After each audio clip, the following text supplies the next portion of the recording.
I asked permission to speak on Dhamma of the Mahatera, the Thera, and Anuttara. So it's my honor, pleasure, privilege to have the opportunity to join in the Tipitaka recitation on one more occasion in this very special place. Similarly to Madam Wang Mo, it's been about 2 years, and I also felt that when it became possible to travel again, that it would be good to come and practice and add our prayers in going through a particularly tough time.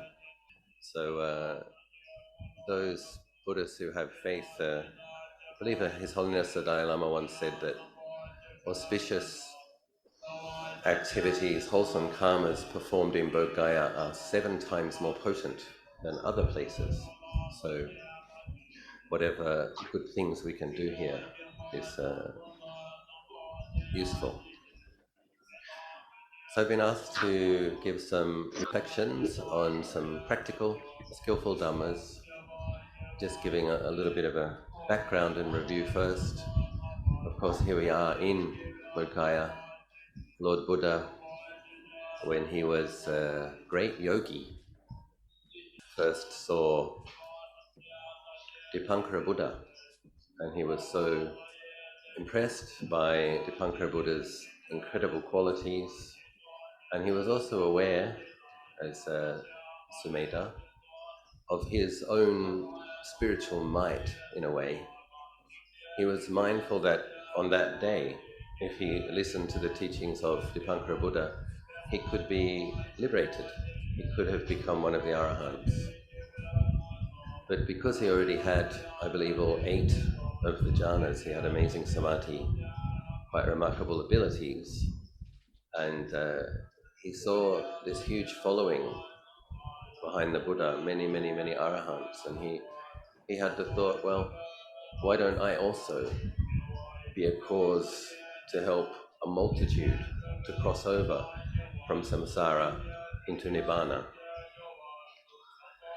That story, that occasion, is relayed in the Khuddaka Sutta Pitaka. And then when he received his prediction from Dipankara Buddha, that Buddha saw that in 4 incalculable periods plus 100,000 eons, Sumedha would be the Bodhisattva, Siddhartha, and become Buddha, Gautama Buddha, Shakyamuni Buddha. On this very site, over 2,500 years ago, after the Bodhisattva was practicing extreme austerity, he realized that that was not going to lead to liberating insight.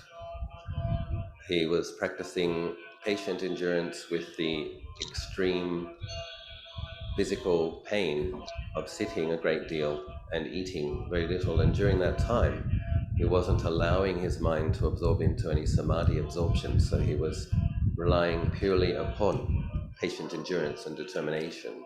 Quite extraordinary. Of that time, he said that it is possible that another great yogi suffered as much as he did, striving for enlightenment. But it is not possible that any yogi suffered more. That's how sincere, energetic, determined, and compassionate the Bodhisattva was. One of the reasons I like to come and practice in Bodhgaya is because, like everybody, even though I do practice a lot of meditation and have practiced a lot of meditation, I am still affected by laziness. And when I come to Bodhgaya, I find that I'm able to put forth more effort. Suppose one gets up early in the morning, feeling a bit groggy, feeling a bit sleepy, feeling like, oh God, it's too hard, I don't want to do this, I want to go back to bed.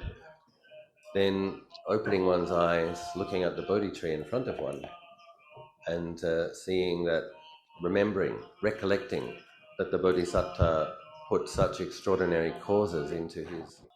So after that extraordinary long period of time, literally millions and millions of lives since the Bodhisattva could have been completely liberated from the conditions which are bound with suffering, he did attain enlightenment in this place.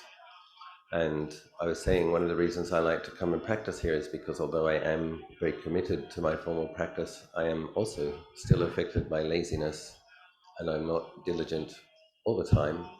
And I find that when I come here, I'm able to put forth more energy because the example I was giving, coming early in the morning, as soon as the place opens, I'm sitting and feeling groggy and wanting to go back to bed, opening the eyes, seeing the Bodhi tree, and recollecting what occurred here and what the sacrifice of the Bodhisattva, then one is able to, out of gratitude, I find, put forth more effort happily. So this faith, spiritual power, faith in Buddha is very helpful when we recollect that we're actually grateful to him, and then we cultivate a quality like of loving respect.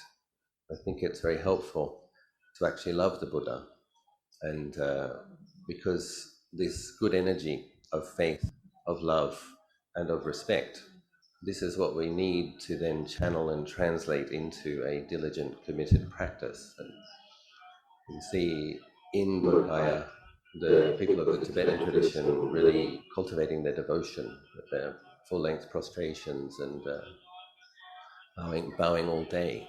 And similarly with this Tripitaka recitation, it's many hours a day of chanting, sometimes cold, normally done in December, this time very hot. But the monks have faith, they have love, they have gratitude, they have respect, so they're happy to do it, hundreds and hundreds of monks. But one of the things I wanted to focus on in this talk is a couple of the simple lists that the Buddha contemplated after his enlightenment in this very vicinity. I myself refer to these lists constantly and have found them very helpful. So when he attained what he attained, some people say, keeping in mind that when he left the palace, he trained with the greatest teachers in northern India of the day, and he did master the first four jhanas and then the fifth and sixth, seventh and eighth formless jhanas with the greatest meditation masters of the day. And he had such remarkable spiritual faculties that he could see that qualities such as absorption into the infinite, the base of infinite space, or the base of infinite consciousness, he had enough mindfulness and clear comprehension and wisdom to see that that was not liberation. And I'm quite sure that millions and millions of yogis before that have experienced that and not had that insight, that basic insight, because those blissful samadhi states, yes, the mind comes out of them, but a great practitioner can go back into them again very easily. And then those types of practitioners tend to get born in Brahma realms, very high realms of heaven. So they don't have very coarse suffering, they don't have very much suffering, and they become so adept at their meditation, actually become quite difficult to teach, at least with regards how to realize Nibbana. But the Bodhisattva had such remarkable spiritual faculties that he could see these profound, most profound samadhi absorptions, boundless, radiant mind states that literally fill the universe, arose according to conditions, stayed for some time and ceased. And then he could see, okay, so this is also bound up with birth, aging, and death, even though it's the most subtle part of the conditioned phenomenon. It's still bound by aging, suffering, and death. So that's when he decided to explore extreme austerity with patient endurance. And then he saw that that also was not leading onwards, and he had the insight. Perhaps some samadhi combined with focused recollection, contemplation, perhaps that is a middle way, and indeed it was a middle way. So under this tree, it's relayed that the Bodhisattva reviewed 500, 5,000, 50,000 past lives. And so the insight he had was that aging, staying for some time, ceasing, according to conditions, aging, staying for some time and ceasing. And he had insights into dependent origination. And that's a very profound and sophisticated a little bit complicated to explain, so I don't want to make that my focus. I do want to keep it simple and practical. So but long story short, he was liberated here.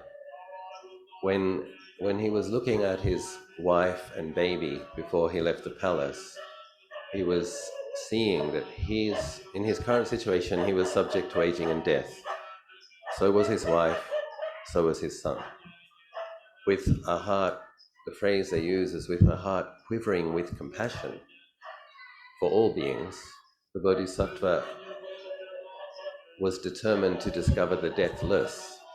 He had this strong intuition, probably from having met previous Buddhas and heard teachings on the deathless. He had the intuition that because there is conditions, because there is death, perhaps there is an unconditioned, perhaps there is a deathless.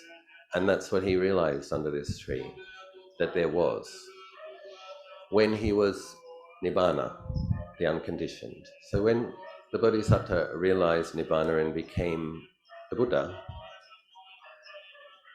when he was reviewing, he spent a period of 7 weeks in this area, and he would have a period of delighting in the bliss of liberation, and then review a list of Dhamma. And one of those lists of Dhamma, the way I read it is like he's amazed himself, this incredible thing that he's realized. When I say he has realized, this is the limitation of language, because what he realized was the cessation of the conceit of I am. So he wasn't sitting there with any thoughts of I, but he understood the conventional reality, and he realized that the conventional being had realized the unconditioned, had realized that which is beyond conventions, and it is unshakable peace and the most subtle bliss. And in the Awada Patimokkha, Lord Buddha talks about Nibbana is superior. It is the highest Dhamma. It is unshakable, unceasing peace. So in reviewing the experience and being somewhat in awe of the experience, he was wondering, how did I do this? What's actually made it possible? And then he had this wonderful realization that 5 qualities, 5 spiritual powers, when cultivated, made much of, lead to the deathless and merge in the deathless. I love this list because it's so simple, but so comprehensive. Virya, energy; sati, mindfulness; samadhi, collectedness; panya, wisdom. 5 things. So I think it's important to focus on this because when obviously reciting the Sutta Pitaka, very valuable thing to do to preserve the teachings. If we don't have the teachings in the world, these teachings are like the map, the description, the instructions. Different people have different characters, different teachings speak to different people. But when you do chant many thousands or tens of thousands of pages, it can be difficult then to know where to focus. Because in the Buddha's time, each of those teachings was given in a different specific situation to a different person. It wasn't established as a degree where one got a bachelor's and a master's and a doctorate. Sometimes a very, very simple teaching, a few words, was enough for a person to be liberated. But of course, all of these teachings were collected and canonized and preserved, thank goodness, which is why we still have Buddhism in the world. But he himself, when reviewing his realization, was able to see that these 5 qualities, just these 5 qualities, when cultivated, made much of, lead to the deathless meaning Nibbana. In a subsequent week, after delighting in the bliss of liberation, still in awe, still very appreciative of the realization, the Lord Buddha reviewed, and he saw even more simply, or in a way, in a more even condensed, simple teaching. He saw that the 4 foundations of mindfulness, mindfulness of the body, mindfulness of feelings, mindfulness of mind states, mindfulness of dhammas, cultivation of the 4 foundations of mindfulness leads to the deathless and merges in the deathless. So 4 frames of reference. And this also comes back to other teachings which occur in the suttas where you have these incredibly gifted bhikkhus with psychic powers. One is traveling, trying to find the end of the universe, and he can't find it. And he comes back and he asks the Buddha, I was trying to find where the conditioned world ends. And the Buddha says, you're looking in the wrong place. The end of the attachment to conditions occurs within this fathom-long body. It's here, in this body and mind. That's where one puts an end to the conditioned universe.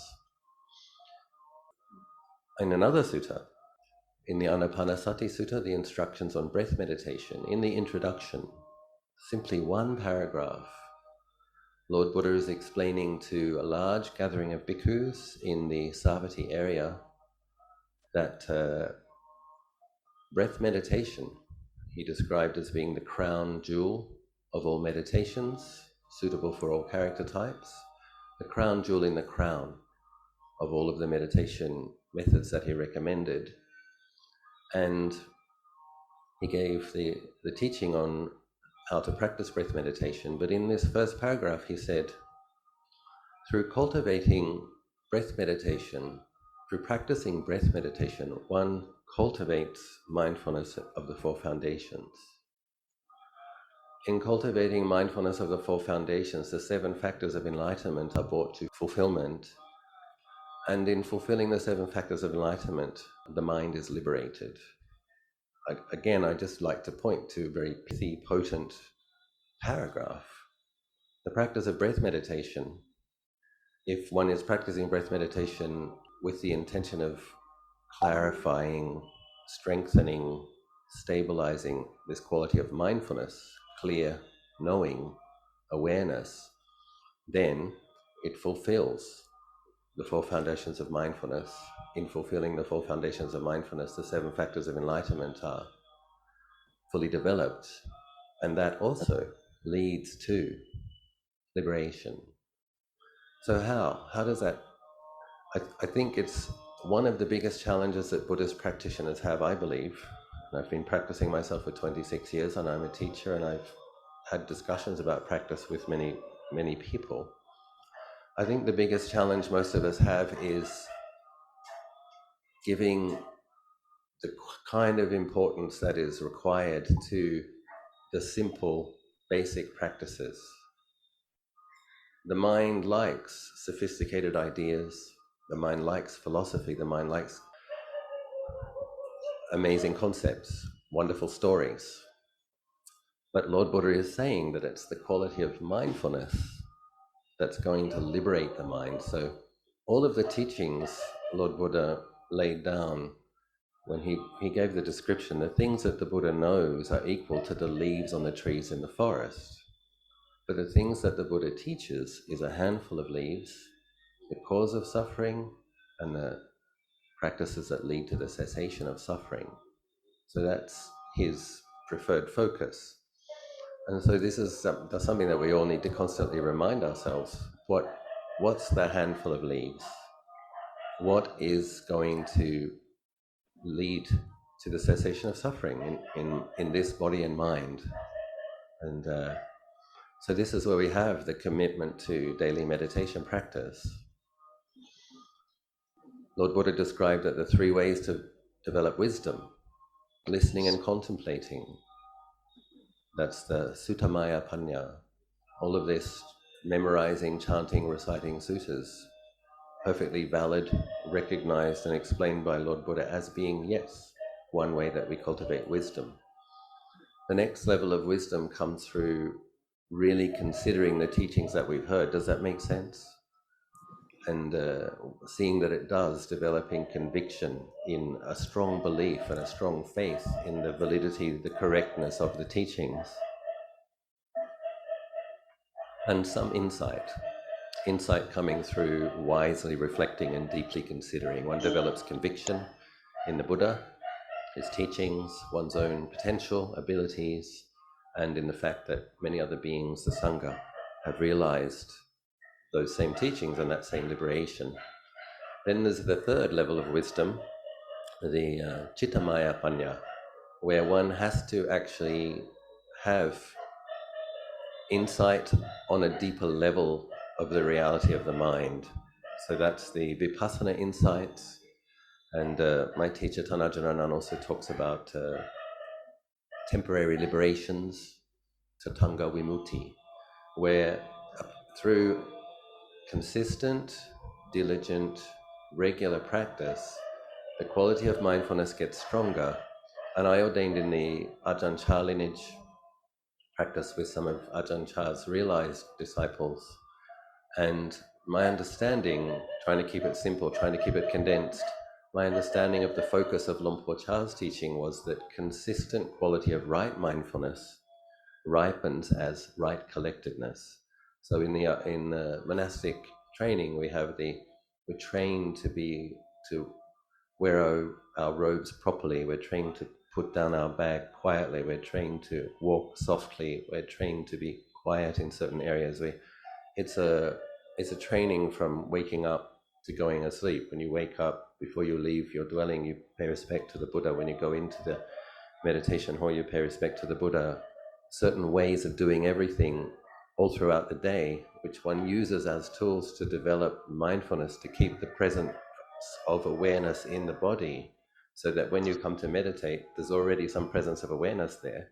So it's more likely that the mind can collect, it's more likely that the mind can develop insight. So I have come to understand, at least this is what I believe, is that we all need to practice meditation. If we aspire to liberate the mind, if we aspire to weaken and then begin to uproot the ignorance and delusion that is the foundation of our attachment and our suffering. So that's part of what the Bodhisattva saw in this and became the Buddha, through seeing ignorance is not knowing ultimate truth, delusion is misapprehending. Because you don't know ultimate truth, you perceive it incorrectly. Mindfulness, clear comprehension and wisdom, that's the antidote. Applying mindfulness, truth discerning awareness, learning to collect the mind, bring some collectedness to the mind, that gives more power to the truth discerning awareness. When you come out of the concentration, you determine to practice being truly mindful. The mindfulness gets stronger, and with the foundation of some collectedness and strong mindfulness, that's when the deeper level of insight, the bhavana, the chittamaya panya, becomes possible. So in this day and age, we have the challenge that people are very busy. Even if you're by yourself in quarantine because there's a lockdown, you can entertain yourself all day. And in some respects, we have wonderful tools, wonderful gifts, incredible good fortune. And at the very same time, we can harm ourselves with all of those gifts and all of that good fortune. Because with these gifts and with these good fortune and with these opportunities to do skillful things, good things, we also have opportunities to do unskillful things and harmful things. And we can just get lost. So there are wonderful translations of Theravada, Mahayana, Vajrayana, true masters, in a way that I think possibly the first time, at least since this Buddha was enlightened, that one can get good, valid, sound, wonderful, excellent teachings on all Buddhist subjects. And I don't think that was ever possible before. Oftentimes the monks were chanting in Pali or Sanskrit. The local villagers or the local people, if they weren't skilled in that language, were not able to study. But now, amazing teachings translated into many languages, people can get the teachings. But then the issue is, can we commit to the basics and do it diligently and regularly enough so that we actually begin to develop insights? Mindfulness, the Buddha was reviewing the four foundations of mindfulness, when cultivated, made much of, lead to the deathless and merge in the deathless. So it's good to consider, what is mindfulness? So really deeply consider that. What is mindfulness? It's a very rich field of investigation and contemplation, and very important, because when we develop more mindfulness through practicing with meditation objects and also chanting, one has to be mindful while chanting. then we should be able to get some experience of what it's like when we have good mindfulness and what it's like when we have poor mindfulness, and then we train ourselves in recognizing that. We have to know the mind is clouded, the mind is fuzzy, the mind is affected by the 5 hindrances. Another wonderful, short, incredibly useful list. The 5 hindrances: bandits, robbers, qualities that steal peacefulness. So if we train ourselves in recognizing which hindrance is affecting the mind, but we also train ourselves in recognizing when the mindfulness is good and how that feels. What's it like to be mindful of all of your footsteps? What's it like to know the arising of a thought and know the quality of the thought even as it's arising? To know that it's a wholesome thought, to know that it's a neutral thought, to know that it's an unwholesome thought. What does that feel like? In my experience, it feels peaceful. It feels good. The heart feels well. What's it like when there's more hindrances, when there's fuzziness, agitation, restlessness, lust, irritation, anger? There's some darkness in the heart and there's some feeling of conflict. And so we train ourselves in recognizing this.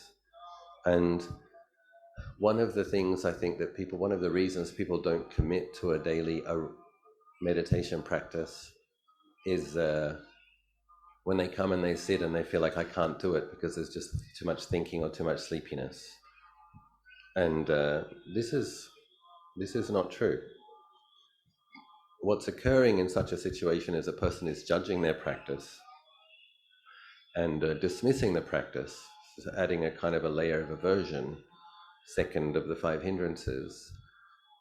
When one comes to sit, and if there's sleepiness, one knows there's sleepiness. That's right mindfulness. If one comes to sit and there's a lot of thought, one knows there's thinking. That's right mindfulness. And one doesn't judge it, one doesn't reject it, one just knows it. Luang Por Sumedho talks about this constantly. It's like this, it's like this. Now is the knowing things as they are in the moment. What I recommend is that people have a half an hour to 40-minute meditation session in the morning before doing anything else. So you get up, wash your face, brush your teeth, put your phone in another room or put it on silent. Don't send the mind out into the world through the devices. Establish mindfulness on a meditation object, the breath, for example, because this is what's going to clarify and generate some clarity. Then when one does that meditation session, then one sets the intention, okay, throughout the day I'm going to be mindful of my body movements, my speech, my actions. So one establishes the mindfulness first thing, and then one sets the intention to maintain that mindfulness. This is what we have to do if we want to succeed. If we want to have good quality of mindfulness, and if we want that mindfulness to deepen and to start actually uprooting ignorance and helping us to penetrate through delusion with wisdom, we need good mindfulness, and we need to clarify and cultivate that mindfulness. When I talk with people in Thailand, very, very often when I ask people if they meditate, they say they do, just before going to bed. 9 out of 10 people who I talk to, committed meditators, meditate just before going to bed. And then I ask them, well, what's your experience of that? Yeah, well, there's some sleepiness. And I'm like, constantly telling people, okay, you have faith, you see the value of it. I ask them, how important do you think meditation is? Very important, Ajahn.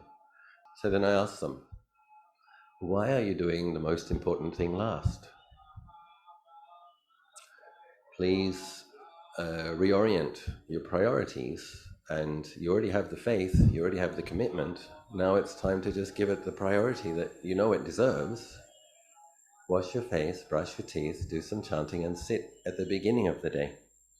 And then you set the intention to bring the mindfulness into your daily activities. Because a big challenge that we have is our habits are powerful. They're very deep. The habits of this lifetime and then millions of lives before it. Our attachment to the 5 hindrances, sensual craving, irritation, the sleepiness, dullness, restlessness and worry and doubts. Our attachment to these things is very deep. And they literally push the mind around and blow the mind around. And so we have to put up a bit of a fight.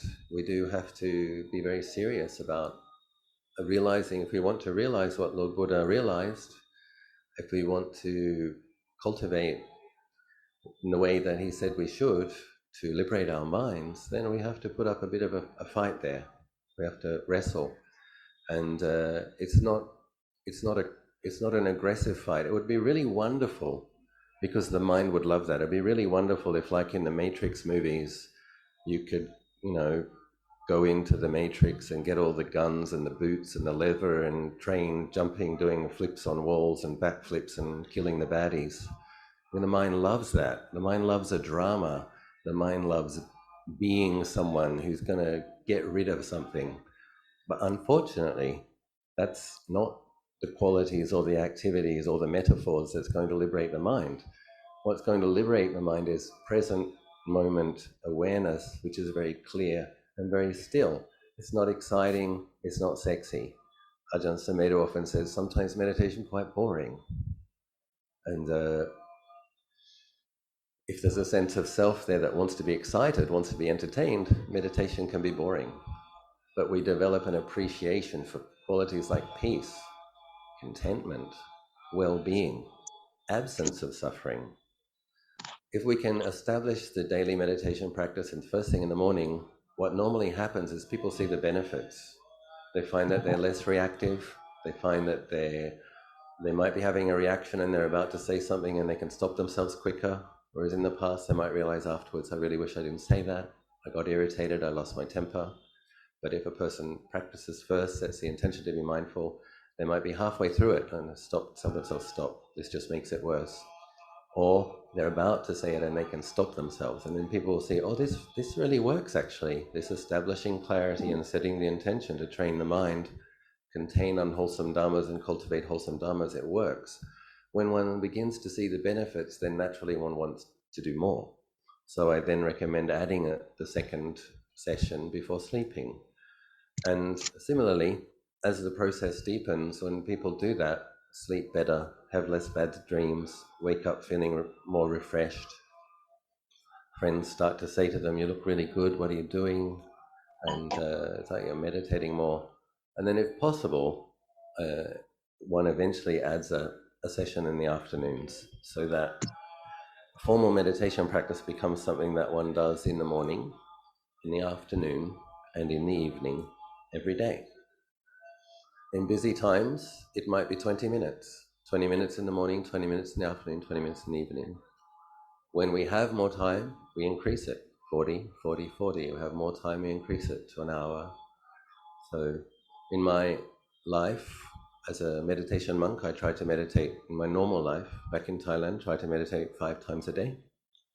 When life is busy, it can come down to half an hour per session.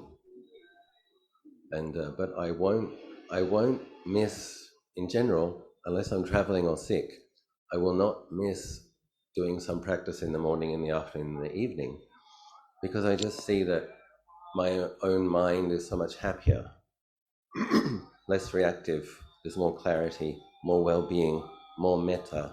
The mind is in a state, as a teacher and as an abbot, if I allow my mind to become grumpy, if I become reactive, that's going to affect the people around me.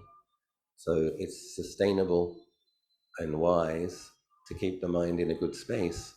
And so I know through trial and error. Also, what happens is, another thing I'd like to mention about mindfulness is it is subtle, and it gets stronger slowly but steadily through consistency.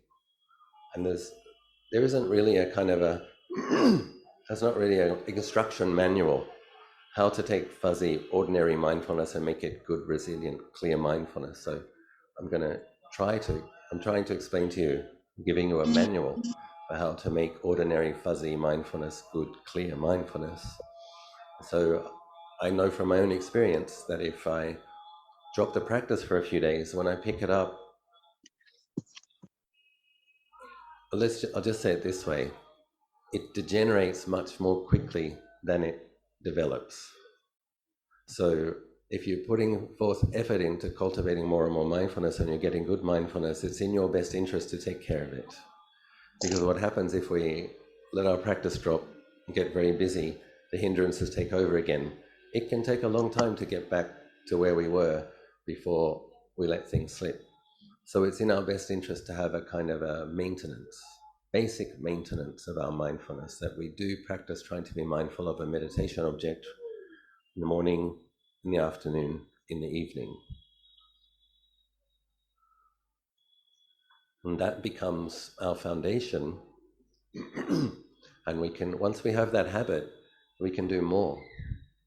And what I was saying about the quality of mindfulness is that one experiences contentment, one experiences well-being, one experiences the mind without the hindrances, then it feels, so much in life we're trying to fulfill an empty feeling, we're trying to get away from painful feelings, and what happens is when one cultivates right mindfulness and right concentration, one will begin to experience contentment, well-being, fullness, and then when one does begin to experience that, one wants to maintain it, cultivate it further, and then when we get chances to do retreats, then we take the opportunity, and it's in the retreat. In my experience, it's in the retreat-like situations where one is doing 8 hours a day or more for 10 days or more. In my experience, that's the kind of effort required for insight, which is in the Chitta Maya Panya spectrum, the really uprooting and damaging ignorance, really establishing really having clear seeing of absolute truth or ultimate truth or the truth of the nature of conditions, glimpsing the unconditioned. In my experience, 8 hours a day for more than 10 days, that does become possible. But one has to have built up a foundation so that one doesn't experience 8 hours a day for 10 days as just being miserable. One has to have cultivated enough clarity to be able to sit with some pain, to sit with some painful mind states. Loving kindness for oneself is extremely important in this process, that when you come to sit and there's a lot of hindrances or there's a lot of pain in the body, at that time we try to have loving kindness for all beings. We have to recognize that we are one of them, and at those times one supports oneself with loving kindness. Sometimes if there's a lot of suffering in the body and the mind, the whole session might just be, may I be well, may I be happy, may I be well, may I be happy, and that's okay. One has to support the conventional being in the process. Then when there's less pain in the body, less pain in the mind, one gets back to cultivating metta for others and all beings, and deepening insight. So for busy modern people who want to know how to try to maintain balance and how to maintain well-being in the mind, one does have to make time for the meditation, and I really can't see that there's any way around it. That doesn't have to be formal sitting. It can be walking meditation, listening to Dhamma talks, doing some chanting obviously is also wholesome and supports the process. But in terms of generating a clear quality of mindfulness, it's taking one object and being mindful of that object. It's during that period of time, one's not sending the mind out into thoughts about the past, thoughts about the future, thoughts about other people, and one's not sending the mind out fantasies about pleasant sights, pleasant sounds, pleasant tastes, pleasant touches, etc. One is allowing the mind to settle, and because of that, the inherent clarity of the mind can begin to shine, because we're not sending it out and dissipating it, we're not picking up things that cloud it. But we do have to do that. We do have to establish clarity and maintain clarity. And then when we have some clarity, we look at the habits of our lives and we ask ourselves, what am I doing which is unskillful that I can do less of? What could I do which is skillful that I could do more of?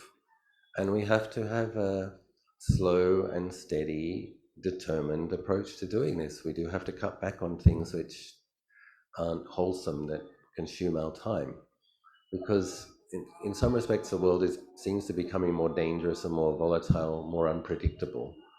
So we do need good quality of mindfulness and clear comprehension and activity to make wise decisions when the world is getting crazier. So I'd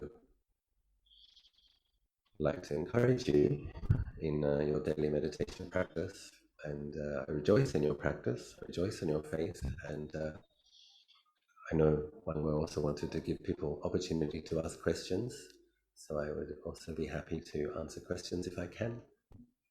I hope that something I said was helpful.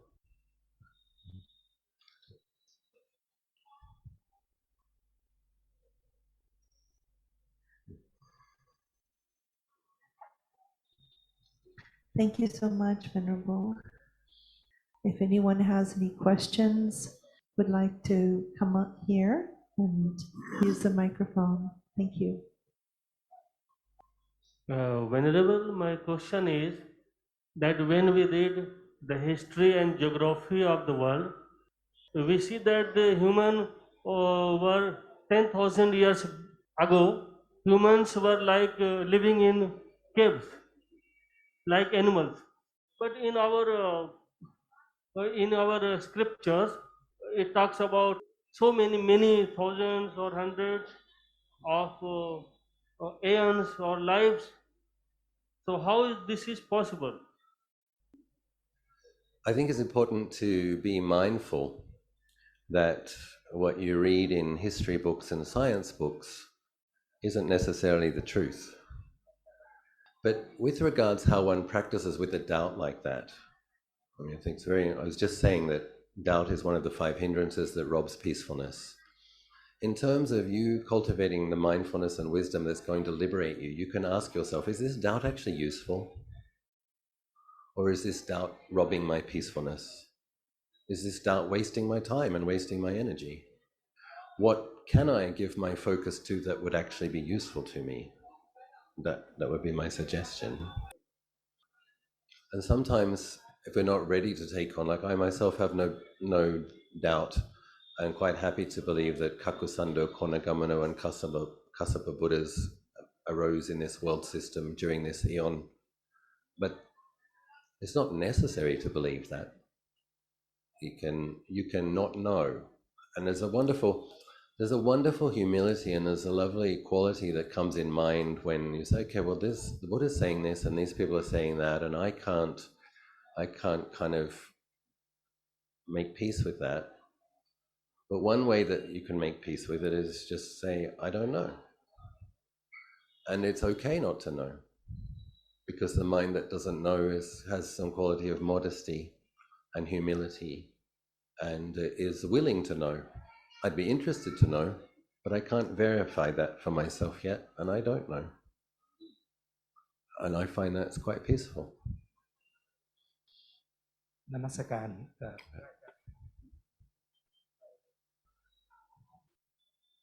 นมัสการพระอาจารย์ครับ Today is kind of blessing in disguise. I just retired from my diplomatic service and I have more time. Wonderful. Now I could not have any more excuses of doing meditation. If you could, Prajan, give more tips and advice on, I would say, the beginner of meditator, I would be very, very grateful, Prajan. ขอบคุณครับ I think first and foremost, a commitment to just doing a basic minimum. So we just make some kind of a pledge, some kind of a promise. I am going to do, and if you're starting, maybe it's 20 minutes. And it just becomes something non-negotiable.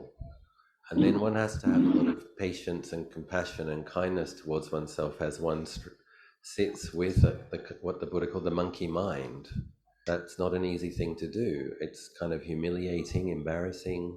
We read about these incredible spiritual heroes and we want to be like that. We come to train our mind and it's like, oh dear. And we have to be very patient with it, because it's through consistent practice and being patient with the hindrances, trying to apply remedies, trying to practice right mindfulness, that over a period of time the hindrances get less and the spiritual powers get stronger.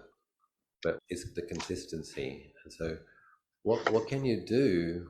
I'd ask people, I can give advice, but I think a big question to ask is the questions one asks oneself. How can I think?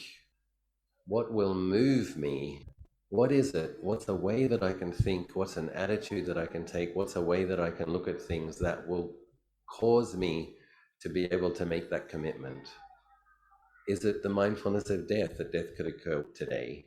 Will that, contemplating the impermanence, death and impermanence, will that help you make the commitment? Is it recollecting that the Buddha-sasana won't last forever, it will disappear from the world? Maybe that will help. One has to find a way to recognize the preciousness of what we've found and the opportunity that we have, and then make a commitment. Then I think the other thing really important, not mentioned enough, is the metta for oneself, not as a chant, aham sukhito homi, niduko homi, awero homi. I mean, really holding the metta in the body, in the heart area. One really needs to learn how to do this, because in the spiritual life and in spiritual practice, there's a lot of suffering involved in practice, a lot of suffering in life, right? First noble truth, all conditions have the nature of suffering. So in spiritual practice, there's suffering too.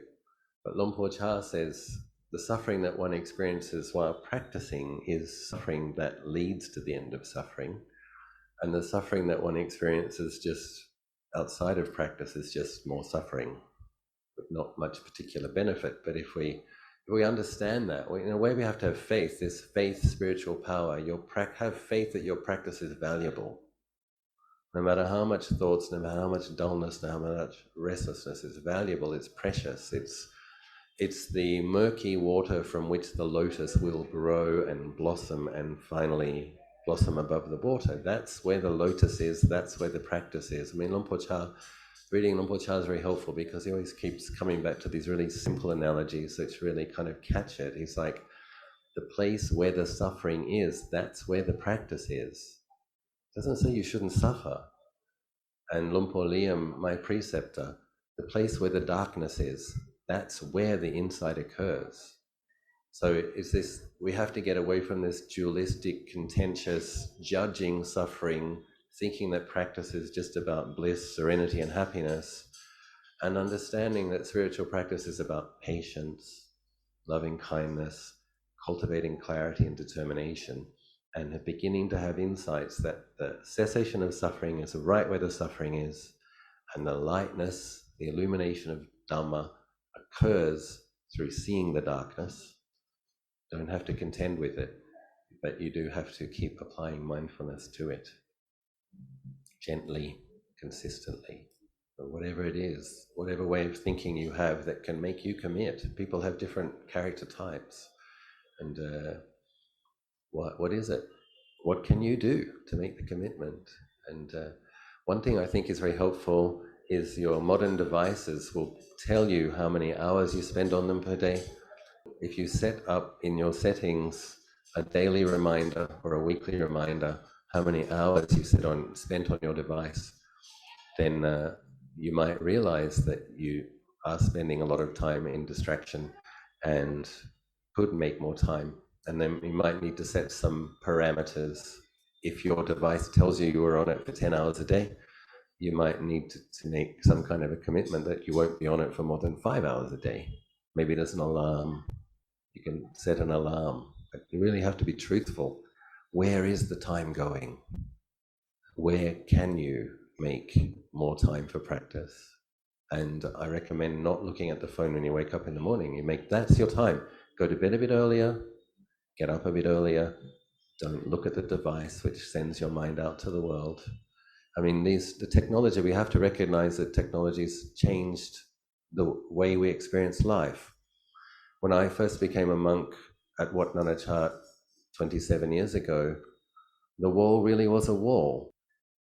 The wall was a wall and hardly anything penetrated it. We see a newspaper maybe once a month. It would be an old newspaper. I called my parents twice a year, 25 years ago. Now most monks have phones. The whole world can be inside the gates of the monastery. So what we need to do then is we need to learn, how do I set a wall? How do I create a sacred space where I can have more time for practice and do more practice? We have to set boundaries with these things. We have to be the ones who use the technology, not be used by the technology. So please have a look at that. set some determinations, minimum amount of practice, and a maximum amount of social media entertainment. Thank you for all the tips. My question is regarding the four mindfulness: body, its feelings, mind, and its contents. I think Dhammas. Dhammas. Yeah. Which four of these is the more important one? Is there? Good question. Is there one? Yes. So if one tries to make mindfulness of the mind and mindfulness of Dhammas their practice in the beginning stages, it won't succeed. So it's a good question, because the mind is fast and the mind is affected by delusion. And the thing about delusion is, while we're experiencing delusion, we don't have the awareness, I'm deluded. While we're experiencing delusion, we often have the feeling of, I'm right, you're wrong, it should be like this, it shouldn't be like that. It is deluding. So my teacher Ajahn Anan focuses that the mindfulness of the body is where the focus should be. And it's one of those things, because it's not sophisticated, it's not exciting, it doesn't seem very interesting, people skip over it. And it's absolutely where we need to focus. Because if you train in being aware of an in-breath and aware of an out-breath, and you get some consistency with that, you're going to notice the thoughts that you're thinking.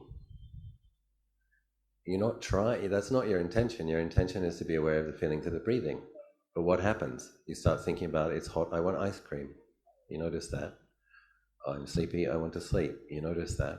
Come back to the breath, come back to the breath. We talk about four foundations of mindfulness, but it's here in this body and mind. It's in this space, right? So it's where we're giving the attention. Mindfulness of the body is something that we can do consistently. So I've been meditating for 28 years. As I was saying, I try to meditate 5 times a day. So now if I'm not talking, if I'm listening to somebody, it's quite automatic for me now to be aware of my in-breath and my out-breath, just because I've trained myself to be. Because we do walking on arms around and we do walking meditation, now when I get up, if I'm walking, I can feel the feelings at the bottom of my feet. That's the result of being diligent and consistent, is that your mind becomes accustomed to and familiar with the meditation object, that it becomes this automatic refuge. And then it becomes easy to maintain a consistent mindfulness. And what happens is you notice what you're feeling, you notice what you're thinking, you notice what you're about to say, you notice if it's wholesome or neutral or unwholesome, and then you begin to have insights into mind states, what causes them to arise, how to manage them, and dhammas, whether it's wholesome, whether it's neutral, whether it's unwholesome. So aware of the body when one is walking, aware, knowing, and this is straight from the suttas, knowing when one is walking, knowing when one is sitting, knowing when one is lying down, knowing when one is defecating, essentially knowing everything you do throughout the day. And these devices are a real challenge to that, because we can get lost in a very mental world and get very heady, and feed the restlessness and distraction, and then we come to sit and the sleepiness, because the mind is actually tired. And so as boring as it seems, it is sophisticated practice that will lead to very profound results. If we train in simply being aware of an in-breath and an out-breath, and train in being aware of the feelings of the footsteps, all other insights grow from that. So, Hello. Just a few minutes back, you spoke about doubt. And since I started my spiritual journey, that has been a very profound thing inside of me. I've been practicing various types of paths, Kriya Yoga, Kundalini Yoga, this, that, been to many gurus, have been following the teachings of Lord Buddha as well. But this profound thing, doubt, has not exited me yet. This has maybe arisen to that level that I have maybe started doubting the existence of that thing called enlightenment. I sometimes even doubt that whether this thing exists or not. How do I get rid of that? I feel this is one thing which is a very big hindrance in my path, and I've been looking for a solution for this. Thanks. Lord Buddha doesn't require that we believe in something that we can't verify yet. And but he does suggest that we recognize doubt as doubt. So the importance of practicing with a meditation object, suppose if you can make a commitment to meditating 3 times a day, practicing breath meditation, so that when you're doing your breath meditation, half an hour, 40 minutes, you're just aware of thoughts as thoughts. This is very, very, very important. Because the real problem with doubt only occurs if you believe it, you get lost in it. But if you have a presence of mind and clarity of mind that knows that the mind is affected by doubt, it doesn't matter. Doubt is one of the 5 hindrances. So I would suggest not being too diverse in your practices, because the gurus are going to be saying something slightly different to what the Buddha says, or sometimes wildly different. So it's good to focus and study Buddhist suttas and do some Buddhist practice. Even among Buddhist practitioners, sometimes we can have too many teachers, because a different teacher, it's like they're at different points on the mountain and they're looking down and they're saying, the way you are, you should step there, or you should step there. It's very valid. But if we listen to lots and lots of teachers, we're going to not know. The teachings will seem not similar. So if you find a teacher whose teachings you resonate, then I try to focus on really giving some attention to that teacher's teachings, and perhaps his or her teacher, and have a few people that you listen to. And then the issue is you need to have enough integrity and the clarity of mind to simply see a doubt as a doubt. And there is hope, because eventually you train yourself to doubt your doubts. So you can actually use your ability to not believe, to stop believing your doubts. So that when you establish clarity of mind and a doubt comes in, it's like, I don't believe it. It's going to be with my in-breath, be with my out-breath. That's doubt. And something we can say is beautifully humble. It's like something doubting your doubt, and at the end of the day say, I don't know. I don't know, actually. And there's nothing wrong with not knowing. There's a beautiful humility in that. Because there's a big sense of self bound up in doubting this and doubting that, and feeling lost and being dejected and not having a refuge. And the 4 foundations of mindfulness is a remedy to that. The sense of self gets less. One knows a body as a body, feelings as feelings, thoughts as thoughts, dhammas as dhammas. And then when doubts come out, just knowing doubt as doubt. And that's all you need to do in the beginning. And if you notice that qualities of clarity and well-being increase, thoughts decrease, then you develop more faith in the Buddha and his training, and you have less and less doubt about them. But one does have to commit to a minimum practice, and one does have to be regular and consistent with it. That's what makes it possible to see doubt as doubt, and not get lost in it. See, we have to have something else. We have to have mindfulness and clear comprehension. We have to have collectedness. That's like the island, the eye in the storm, so that you can see these winds and not get blown around from them. But we have to cultivate that quality, that steadiness. So, Okasa Bhante, you have spoken about the sense restraint earlier. yeah. And this morning you have said that you have no difficulties with the sound. Can you please let us know how to restrain from the sound that is coming from all around? Right. Practicing in Bodhgaya is a great place to get the opportunity to practice with a lot of sounds. Lord Buddha does say that when we try to cultivate samadhi, if we can go to a quiet place, it is beneficial. So he does say that noisy places are not so conducive. And what I've found for myself is that it's the faith and the effort of the 5 spiritual powers. One has faith in this place, one puts forth more effort to cultivate mindfulness, then it becomes possible to, it's you're a bhikkhu, you practice a lot, so I can describe it this way. that one's aware of the sound. There's a feeling of being a person who's listening, and there's the function of hearing, and one has to. It's like we stop feeding the contraction of being a person who is listening, and we just place the awareness on knowing that there is sound and the ear base function of hearing. So there needs to be a certain amount of mindfulness in the body, that while we're being aware of the in-breath or the out-breath, one places the awareness in the ear area and just knows noise as noise, and that the ear is hearing it, but one doesn't feed the sense of self listening and liking and not liking. But it's very tricky. So I meditated 8 hours yesterday. I've meditated 6 hours here today. So during those periods, there are going to be times, suppose there's some chanting which comes and it's really nice, and then the mind does fall into liking that. Oh, that's really nice. I like that. I like the Bangalore Mahabodhi Society's pronunciation and recitation of the Pali Suttas. It's really cool. And so you're kind of delighting in it. It stops when I allow myself to like the chanting, then I don't like that one. But one likes certain sounds and one might not like other sounds. And so even it's tricky, because we have to be able to establishing that quality of mind with the liking as well as the not liking. But the wonderful thing about taking a period of time like 6 hours or 8 hours or 10 hours is that we get experience of, in 10 hours here, there will be periods where I'm liking sounds and periods where I'm not liking sounds, but also periods where it's just hearing in any day.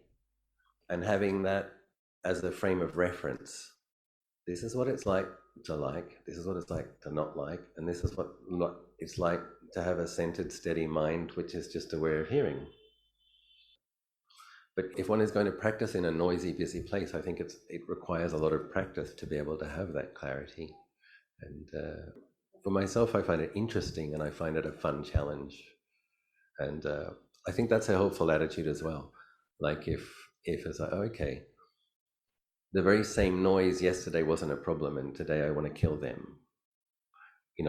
That's interesting, isn't it? How can the same noise yesterday not have affected the mind at all?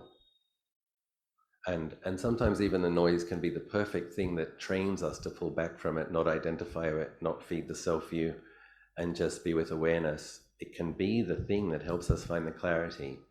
And then the next day, if they do that one more time, I'm going to get up and yell at them. One sees the way the self-view manifests and likes and doesn't like, and is going to say something or isn't going to say something. And one of the things I've done here, because I made a vow that I would do 3,000 hours of meditation under the Bodhi tree. And I told myself that I'm not going to admonish anybody during those 3,000 hours for doing good or bad things. I could. I was a Thera when I made that vow. I'm a Mahathera now. I could go up to somebody and say, this is the Bodhi tree and what you're doing is inappropriate. You should show more respect. I'd be perfectly justified in doing that. But then the issue is, where would you stop and where would you start? Because there's a long trail of people doing inappropriate things. And I'm very grateful that I had enough mindfulness and wisdom to know, don't go there. What I need to do is train myself to stop falling into liking and disliking. And sometimes one's even grateful. And then there's the classic story of one of Ajahn Chah's disciples coming to him and complaining about some noise. He said, oftentimes there's building projects in modern forest monasteries, and I've had a lot of practice of practicing with noise because my teacher was always building something. So that's just been it's probably part of why I can practice in Bodhgaya.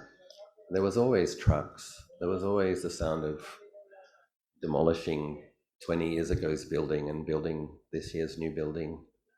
And I've found that if it's 100 or 200 meters away, if I put in earplugs, I can work with it. Yeah. I think one has to be patient with the fact that there's going to be periods where it's irritating and there's going to be periods where it's not a problem. and then notice that. Just notice, okay, what qualities are present in the mind when it's not irritating me, and how did I bring that quality into my heart? What clarity or what qualities degenerated when it irritates me, and learn about it. It's a very interesting field of practice. So yeah, in making that vow, for 3,000 hours, I had literally hundreds of opportunities to practice with irritating, inappropriate phenomenon and not say anything, not making karma with being somebody who was going to make a problem out of it. So what Luang Por Chah said to that monk, when the monk said, "This noise is disturbing me," and Luang Por Chah said, "Stop disturbing the noise." It's just a great teaching. It's like, we're doing something with it, we're not liking it. And, yeah. And one interesting thing happened. One bhikkhu was sitting on, after I finished the 3,000 hours, I'm like, okay, I can actually admonish people now. I was sitting here again. I made a vow to do another 1,000 hours. There were about 40 people sitting under the tree, and it was a beautiful, silent hush. And there was one bhikkhu with 2 disciples that was telling them everything he knew about the Bodhi tree.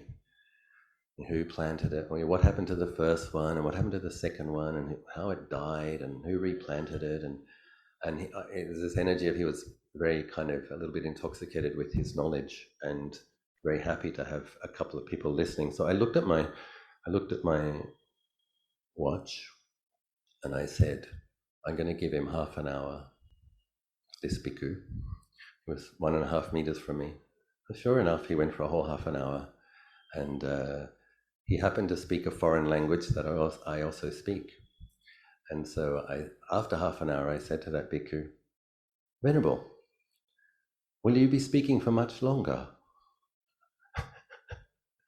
And he was a bit surprised, because I probably looked like I wouldn't be the type of person that could speak the language he was speaking. And he said, "Just a few more minutes." And I said, "Oh, because I would have thought that half an hour might have been enough, especially since 40 people around you are meditating silently, and there's a sign on the tree that says silence."